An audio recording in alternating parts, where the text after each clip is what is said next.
So I get a lot of questions asked about traveling outside the country towards further off destinations. Okay, a lot of you guys want to go abroad. But here are a few things you need to consider if you've ever thought of going towards America, Europe, the UK, Australia, and wherever else, okay? In this video, I want to specifically speak on Ireland and the PSI, but it kind of applies to everywhere else that you might want to be going to, okay? Stay tuned.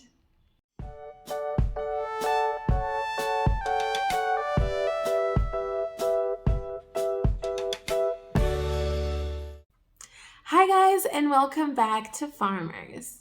In this video, I share with you the simple processes to start undertaking if you're interested in emigrating to Ireland.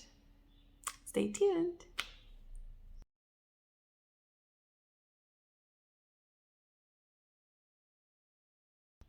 Now, before we go ahead, I want to ask you guys, if you're not yet subscribed to this channel, please click the subscribe button right now. It's free and it helps the channel a long way for me to continue making all these kinds of videos and for the algorithm to keep on supporting us, okay? So please click the subscribe button, leave a comment below. If you want to know about any other country, I'll specifically look into the one you're interested, so let me know down below. And then like the video if this is helpful or if you've enjoyed it. Just click that like button so it helps me out a little bit. Thank you. So back to emigration. If you have a bee farm, it's completely different than if you have a PharmD or a master's, okay? So most countries will differentiate between undergrads and postgrads. That's number one. So you have to look at the kind of degree you have. Now, for Southern Africa, it's mostly a bee farm. I know with Ghana, they do a PharmD, and other West African countries.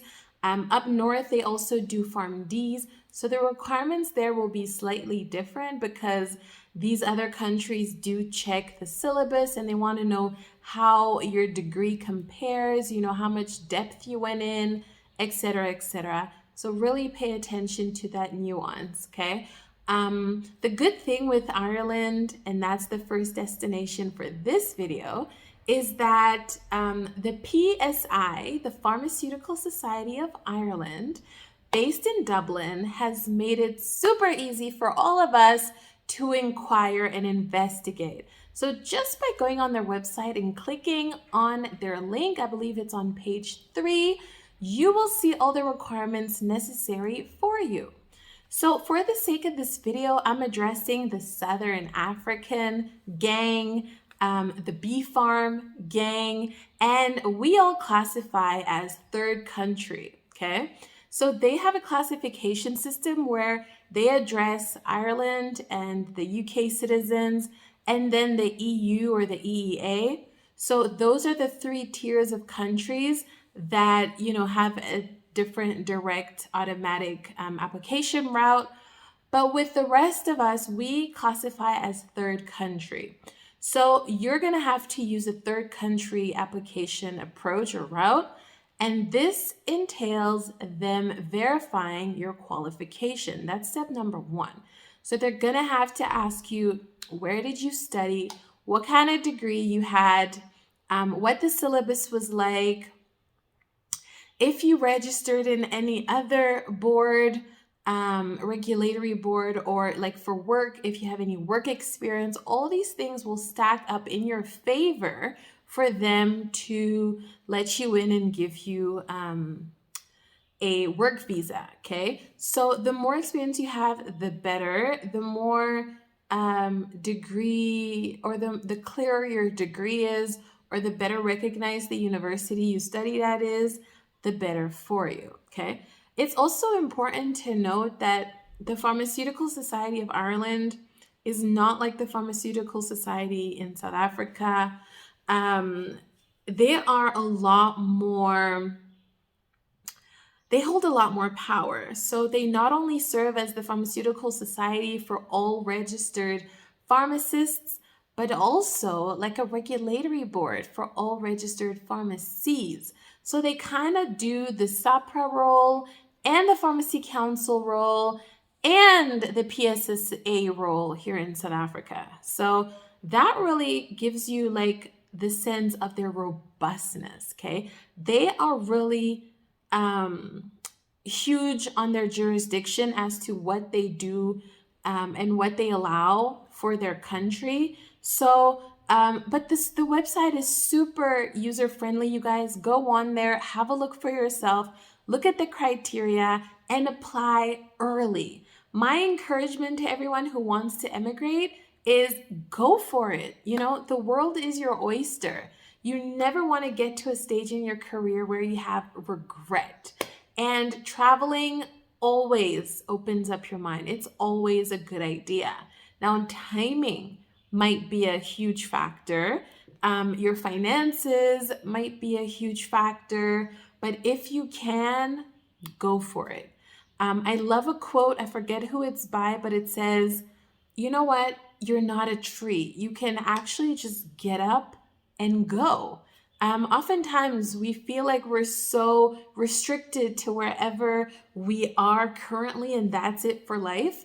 But you guys can go for a year, for 2 years, for 5 years.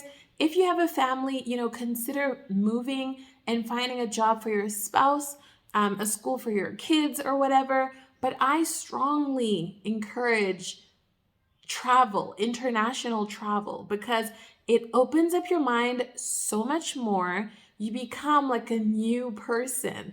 Your level of compassion, tolerance, understanding just multiplies by 100 gazillion.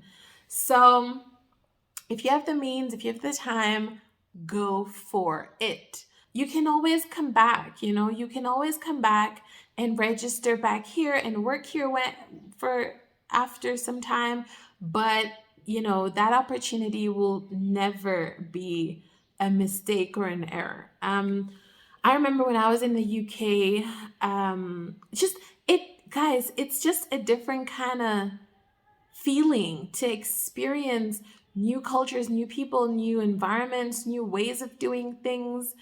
Even back in Canada, like, do it, okay? Do it, okay? Now, I don't want this video to drag on too long. Let me know what countries you're interested in. I'll do another quick research for you guys and come up with the next video, maybe for Canada or the US. But I know there's a huge interest in travel for pharmacy. So go for it, guys. And yeah, thanks for watching. I hope this video was useful, even to just one of you. And let's continue chatting in the comments until I see you next time. Bye.